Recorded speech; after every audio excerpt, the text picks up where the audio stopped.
This is video number 3 of the sawhorse design.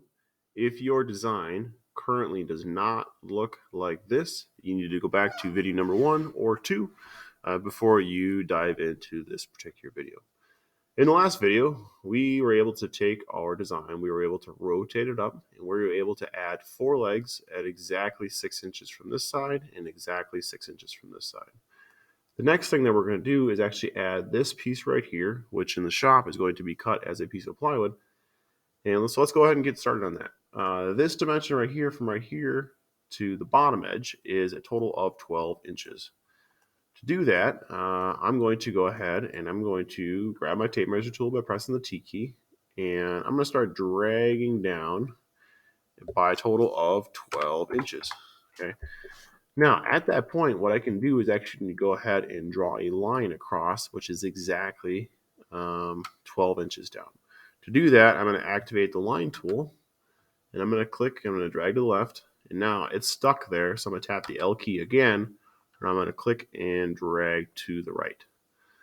The next thing that I need to do is actually go ahead and jump up to this corner, and I'm going to click, and I'm going to drag over right there, tap the L key, click, and I'm going to drag over to this edge right here. So I should have a line which goes from this edge on this top edge to this edge on this top edge, from this edge on the bottom edge to this edge right here. The next thing that I'm going to do is I'm going to go ahead and connect these. So I'm going to tap the L key again. I'm going to select this. I'm going to select that. And what I need to do next is actually give it some thickness.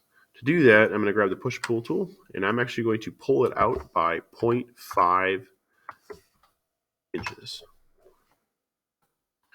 All right, I am going to use this exact same shape over here, so I'm going to be lazy. I'm just going to go ahead and copy-paste it. To do that, I need to turn it into a group. So I'm going to press my spacebar for the selection tool. I'm going to triple-click on it, 1, 2, 3, right-click, and hit Make Group. If you did it right, it should turn blue. Okay. The next thing I'm going to do is I'm actually going to activate my move tool by tapping the M key. Then I'm going to tap the control key, and I'm going to click on this corner, and I'm going to start to drag it over. Once again, if it's not going on the green axis, if I tap my up arrow, left arrow, right arrow, you can see as soon as I tap my left arrow how that green line becomes much more pronounced.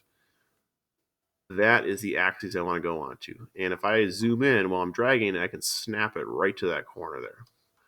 So we currently have a 1/2 inch piece of plywood right here and a 1/2 inch piece of plywood right here.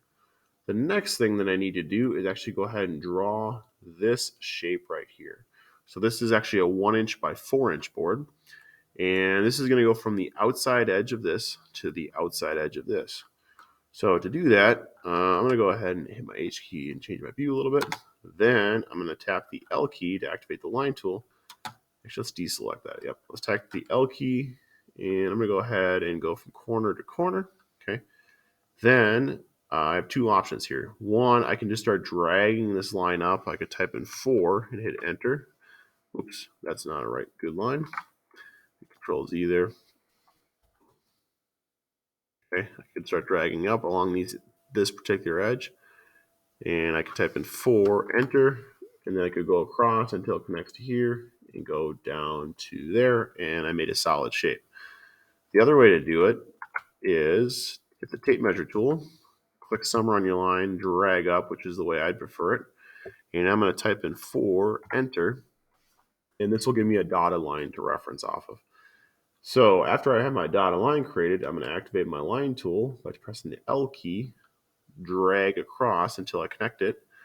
Then what I need to do is connect this line to this line. Okay.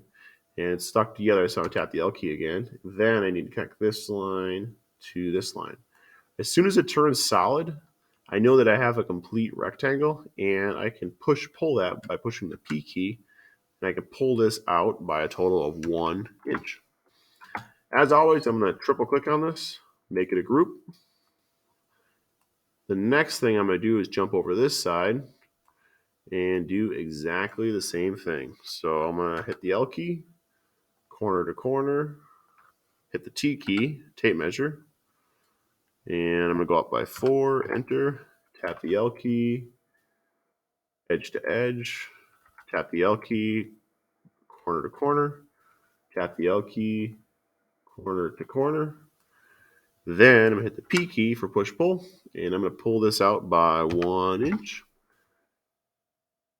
Grab my selection tool. I'm going to triple click on it, right click, and make it a group. So what you'll start to see is the emerging shape of our awesome looking sawhorse. This is where this video is going to stop. Hopefully your sawhorse looks like mine.